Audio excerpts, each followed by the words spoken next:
নমস্কার বন্ধুরা, আপনাদের স্বাগত জানাই মধুর ঘরোয়া রান্নায়। আপনারা অনেকেই অনেক রকমভাবেই ভাপা পিঠে বানিয়ে থাকেন। আমি যেভাবে বানালাম একবার বানিয়ে দেখবেন, দারুণ সুস্বাদু হয়। আজ আমি বানিয়ে দেখাবো ভাপা রোল পিঠে। ভাপা রোল পিঠে বানানোর জন্য আমি প্রথমে গ্যাসেতে একটি পাত্রে জল ফুটতে বসিয়ে দিয়েছি। জলটা হালকা উষ্ণ গরম করলে হবে না, জলটা টকবক করে ফুটিয়ে নিতে হবে। এবার আমি জলটা ফুটে গেছে, নামিয়ে নেব।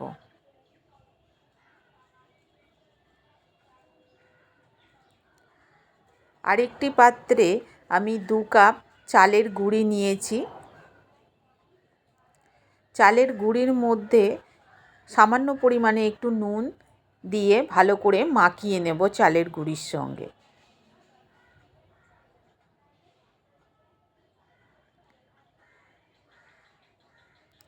এবার ওই ফুটন্ত জল দিয়ে মাখিয়ে নেব। জলটা ঠান্ডা করলে হবে না, ফুটন্ত জল দিয়ে অল্প অল্প করে দিয়ে চালের গুঁড়িটা মেখে নিতে হবে। যদি হাতে খুব গরম লাগে আপনারা একটা হ্যান্ড ব্লেন্ডার দিয়েও মেখে নিতে পারেন। আর জল কতটা গরম করবে মাপ বোঝার জন্য আপনি যদি 2 কাপ চালের গুঁড়ি নেন, 4 কাপ জল গরম ফুটিয়ে নেবেন। এবার অল্প অল্প জল দিয়ে ভালো করে মেখে নিয়েছি। একটু ঠেসেও দেবো হালকা করে ঠেসে নিয়েছি। একটু নরম করে মাখতে হবে, কেননা কিছুক্ষণ রেখে দেওয়ার পর চালের গুঁড়িটা পুরো মাপের একটু টেনে যাবে, জলটা টেনে গিয়ে মাপের হয়ে যাবে। এবার আমি একটা কড়া গরম করতে বসিয়ে দিয়েছি নারকেলের ছাই মেরে নেওয়ার জন্য। প্রথম কড়াতে একটু জল দিয়ে নিলাম। এবার দেব পাটালি গুড়, খেজুরের পাটালি গুড়। আপনাদের গ্রেটার দিয়ে গ্রেট করেও নিতে পারেন বা এইভাবে দিলেও গলে যাবে। এবারে খুন্তি দিয়ে একটু নেড়ে নেব।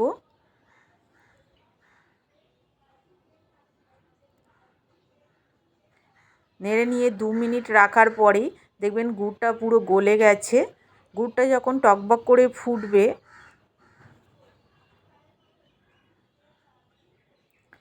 তখন এর মধ্যে নারকেল কোড়াটা দিয়ে দেব।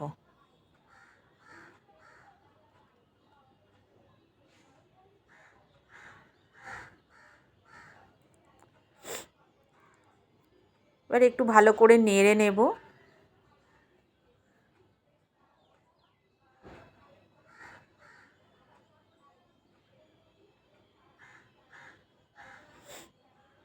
ভালো টেস্ট আনার জন্য এর মধ্যে দিয়ে দেব কিছুটা কাজু বাদাম কুচি,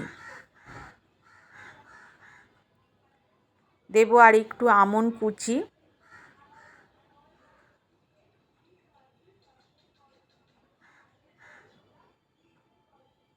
দিয়ে ভালো করে নেড়ে নেব।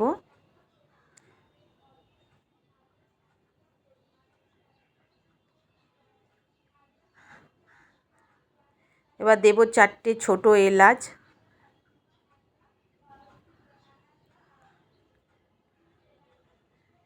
আরও টেস্ট বাড়ানোর জন্য এবার দেব একটু খোয়া ক্ষীর, গ্রেট করে দিয়ে দেব। আর খোয়া ক্ষীর না থাকে আপনারা গুঁড়ো পাউডার দুধও দিতে পারেন।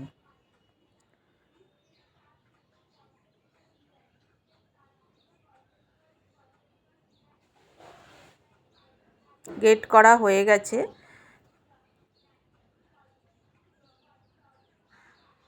এবার ভালো করে আরও 2 মিনিট নেড়ে নেব।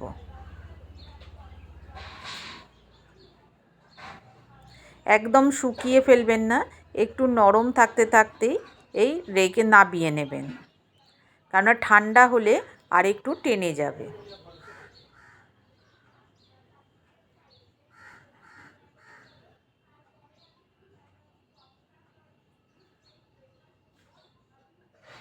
এইভাবে একবার নারকেলের পুরটা করবেন, দেখবেন খুব অনেক স্বাদ দ্বিগুণ হয়ে যায়।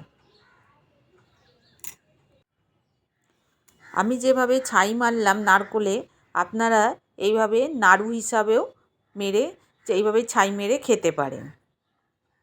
এর স্বাদটা দেখবেন দ্বিগুণ হয়ে যায়। এবার আমি নাবিয়ে নেব।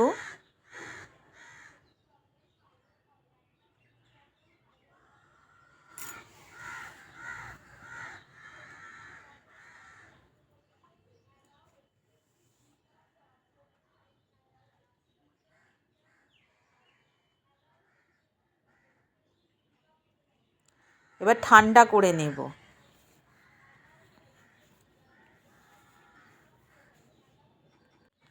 চালের গুঁড়ির মণ্ডটা 10 মিনিট পর ঢাকা খুললাম। দেখুন চালের গুঁড়ি কতটা শক্ত হয়ে গেছে, মানে আর হাতে লেগে যাচ্ছে না, অনেকটা টেনে গেছে।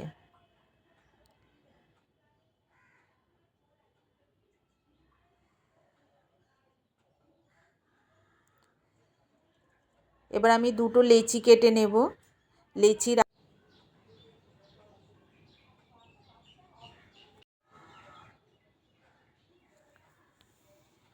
দুটো লেচি কেটে নিয়েছি।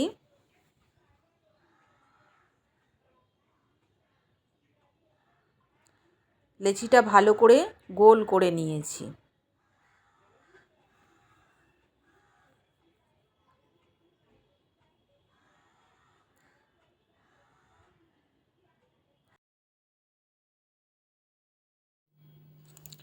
আমি এবার একটা চাকি ডলম নিয়েছি।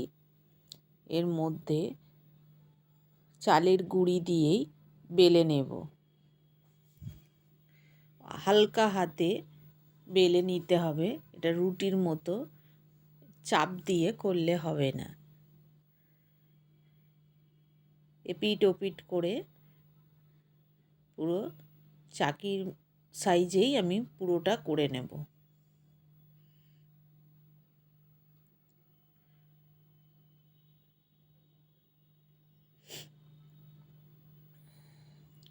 পুরোটা বেলে নিয়েছি।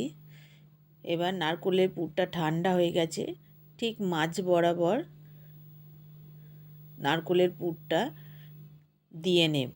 সাইডে দেব না, সাইডে দিলে আটকাতে গেলে, রাউন্ড করতে গেলে অসুবিধা হবে।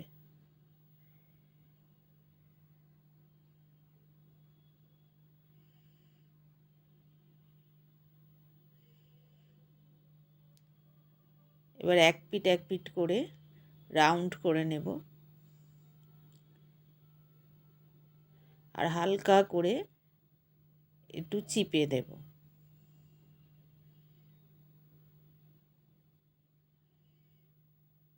এবার এই সাইড থেকে এটা তুলে এর উপরে দিয়ে দেব,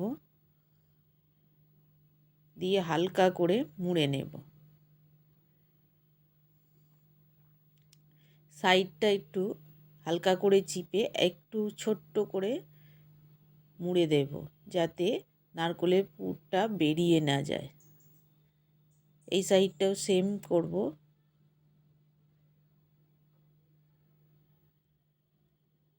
এবার আস্তে করে তুলে নেব।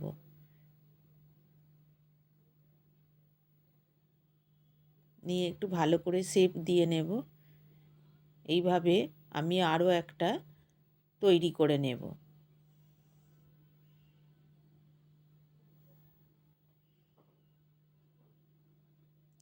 দুটোই তৈরি করে নিয়েছি।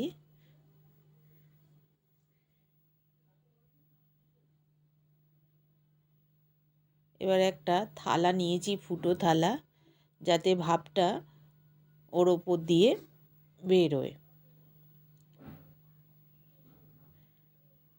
এবার একটা একটা করে ওর থালাটার মধ্যে দিয়ে দেব।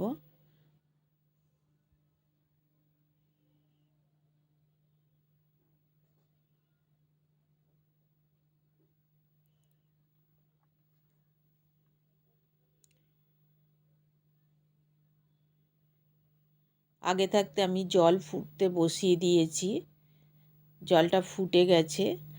দেখুন আপনারা কড়াতেও জল ফোটাতে পারেন। আমি একটা গামলায় জল ফুটতে দিয়েছি যাতে থালাটা ঠিক মাপের হয়। গামলার সাইড দিয়ে যাতে ভাপটা না বেরিয়ে যায়, এই থালার উপরেই ভাপটা ওঠে। এর উপর দিয়ে আরও একটা থালা চাপা দিয়ে দেব, ক্যাপ করে চাপা দেব যাতে ভাপটা ওর মধ্যেই থাকে, সাইড দিয়ে বেরিয়ে না যায়। এইভাবে আমি 15 মিনিট ভাপাতে দেব।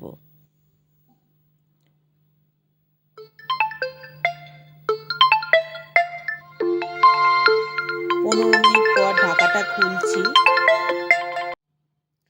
15 মিনিট পর ঢাকাটা খুললাম, ওর গায়ে, রোল পিঠের গায়ে হাত দিয়ে দেখবেন যে একটা পিচ্ছিল মতন হয়েছে কিনা। পিচ্ছিল হলে ভাববেন যে এটা সিদ্ধ হয়ে গেছে। এবার পিঠেটা আমি নাবিয়ে নিয়েছি, নাবিয়ে এবার পিস পিস করে কেটে নেব। আপনারা গরম থাকতে থাকতেও কেটে নিতে পারেন, আবার ঠান্ডা হলেও পিস পিস করে কেটে নিতে পারেন। আপনাদের যেটা সুবিধা হবে সেইভাবে করবেন।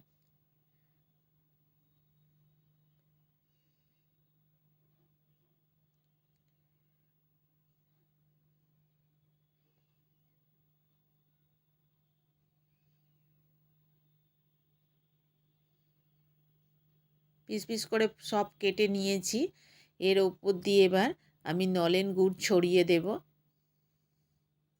রেসিপিটি ভালো লাগলে কমেন্টস করে জানাবেন আর বন্ধুদের সঙ্গে শেয়ার করবেন।